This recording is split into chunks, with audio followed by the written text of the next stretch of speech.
Hey folks, thanks for watching Average Doug Outdoors. I want to come to you with a very important announcement that has been put out by the Tennessee Wildlife Resource Agency.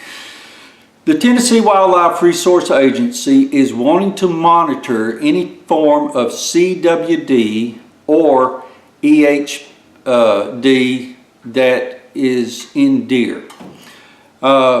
CWD is known as chronic wasting disease. What ends up happening is that deer has this disease and it basically eats holes in the brain. The deer becomes like a zombie.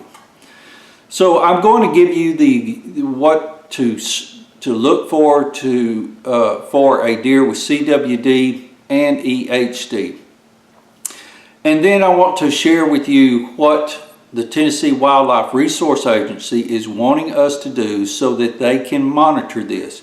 Now, before we start this explaining all this stuff, I want to tell you that there is not, I repeat, there is not an outbreak of CWD in the Tennessee state.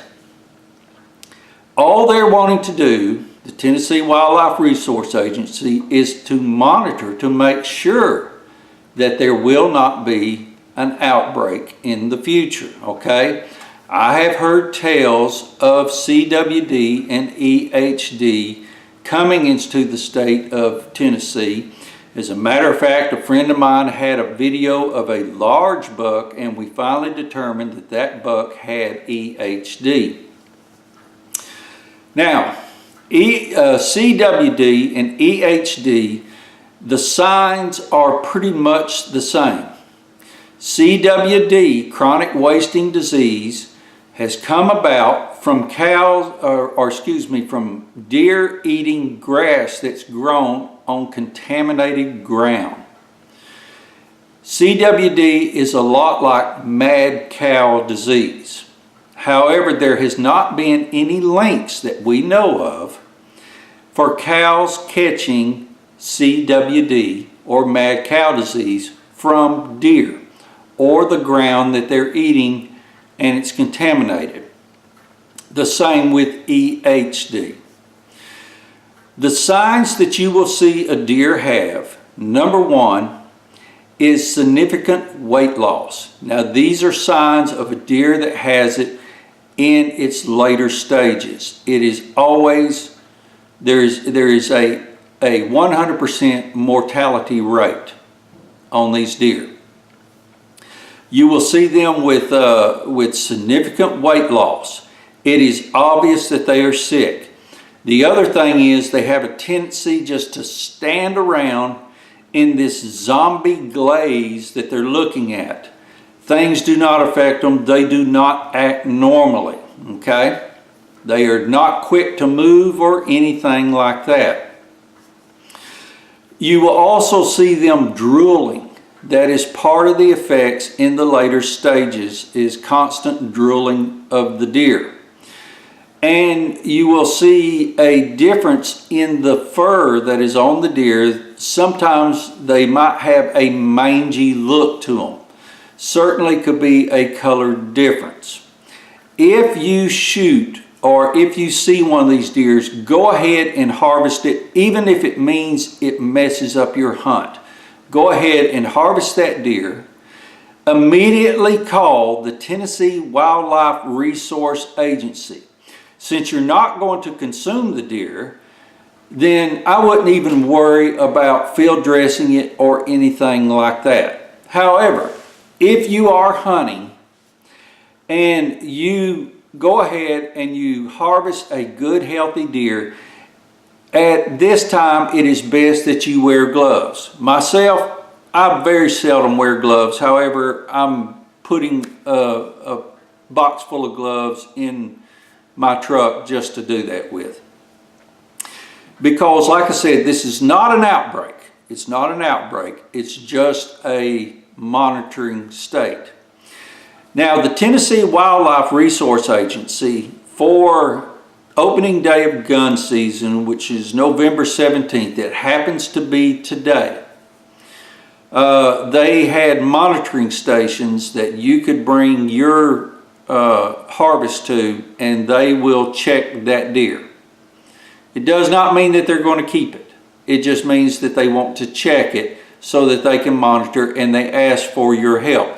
You can go on the Tennessee Wildlife Resource Agency's website. Don't go under TWRA. It sends you on some other crazy thing. Just go under Tennessee Wildlife Resource Agency website.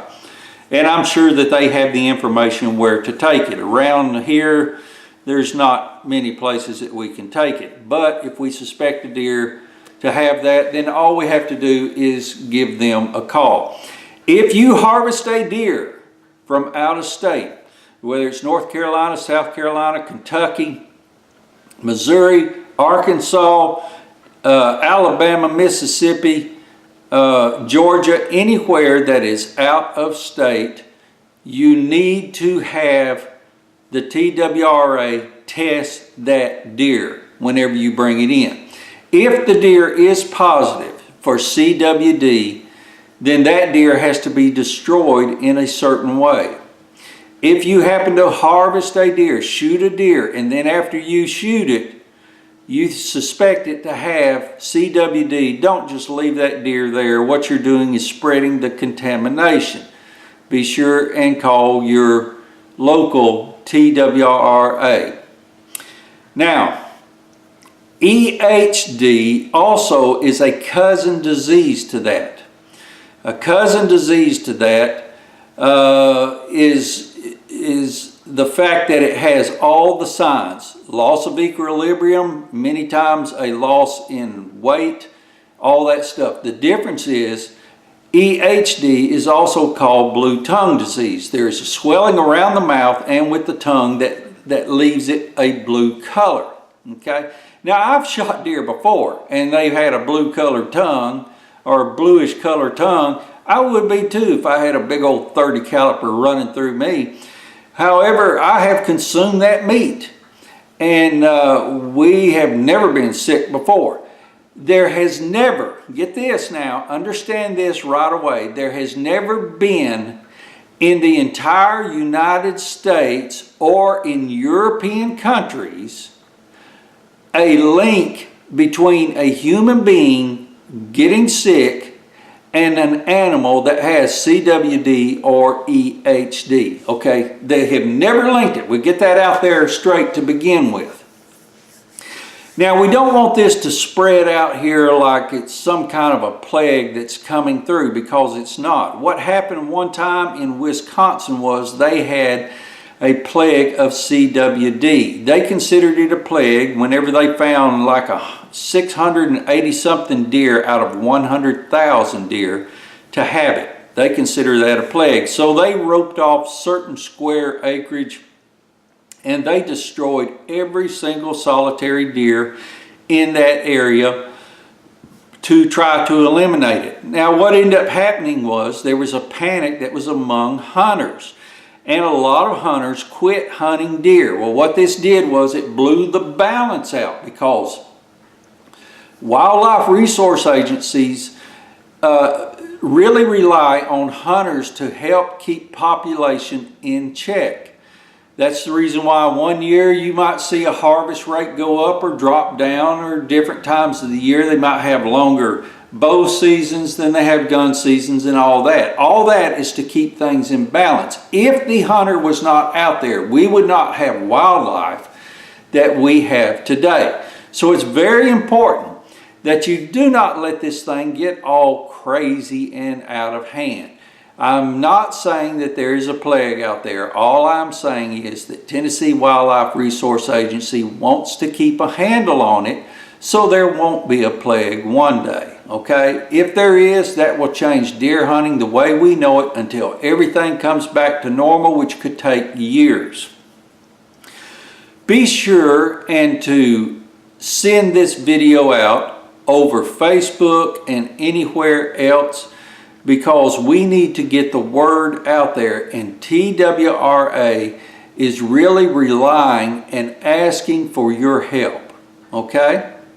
So let's send it out there and